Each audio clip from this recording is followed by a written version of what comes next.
So we're here at BorderX and very curious to see how well the caravans are actually isolated, as they're using a honeycomb structure here. Tell me a little bit about what it is made of. So the honeycomb composite structure we use is this that I have in my hand. So it starts out with a 2mm fiberglass sheet with a 16mm honeycomb plastic insert on the inside, and then finishes on the other side also with a 2mm again fiberglass. So it isolates very good, very strong, and easy to work with, and lightweight. Let's take the thermal camera and have a look and see what we see. So looking at this under the thermal camera, we can see that most of the body here is ranging between about a 33 to about a 40 degrees on the outside. If we point the camera inside, actually it looks very positive, as on the inside there I'm seeing 26, and we're filming at the moment right in the middle of the day here. So let's have a look. If we go inside of the thermal camera, and look at this same panels inside. Okay, there where it was 40 outside, we're seeing about 35. And let's have a look here through the rest of the thing. Okay, overall most of the units actually about 30 on the inside, and we can see here by the actual windowsills are leaking a lot more heat there to 45, where the actual structure is at about 36.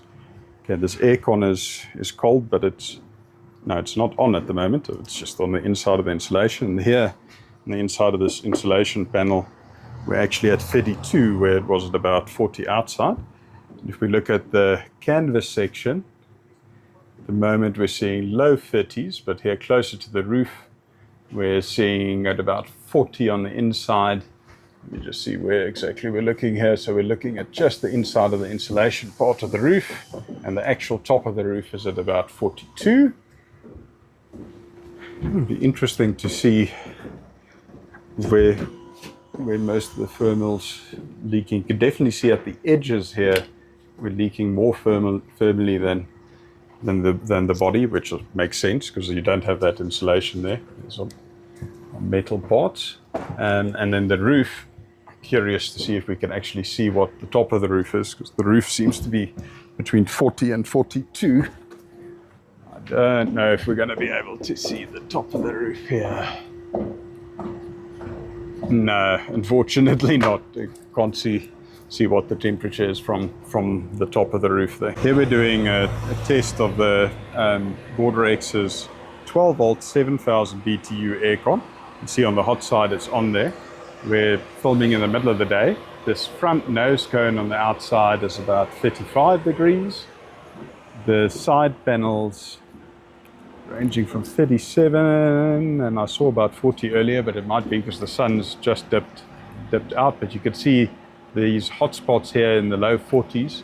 That's the black of the windowsills, so they will absorb more heat.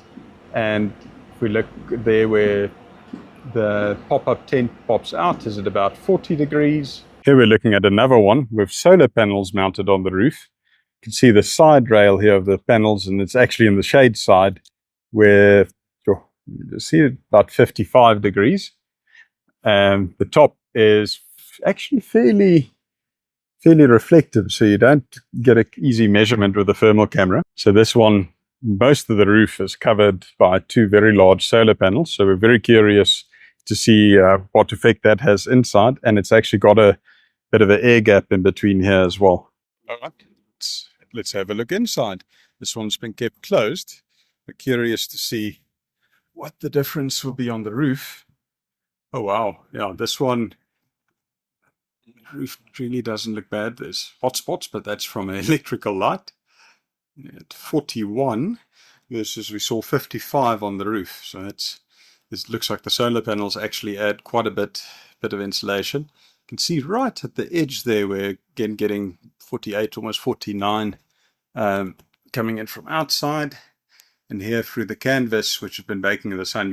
This canvas is almost 60 degrees, so the canvas definitely allows a bit more heat through. But as soon as we go down to where the insulated panels are, we're right above at 60. Here it's at 36. So these insulated panels definitely work, but the solar panels definitely add extra. Now, after leaving the aircon on for, I don't know, 5 or 10 minutes, you can now see here where we had about a 35-degree temperature on the inside, we're now down to 27. And our hotspot on this aluminium railing looks to be about 53 still, so that's still heat coming in, but now it's much easier to spot that most of the interior materials are nice and cold. This window here has got its cover closed now. Now it's 32 degrees coming in, and can't remember exactly what it was, but it was quite a bit more than that. And our output on the aircon here is about a 12-degree temperature coming through. And if we look overall temperature roof-wise, we're still sitting at about 49 on the roof. So compared to the other unit we looked at with solar panels on the roof, I think that's almost a 10-degree difference just from having the solar panels on the roof, actually. So it would definitely be an option I'd recommend when looking at a unit like this.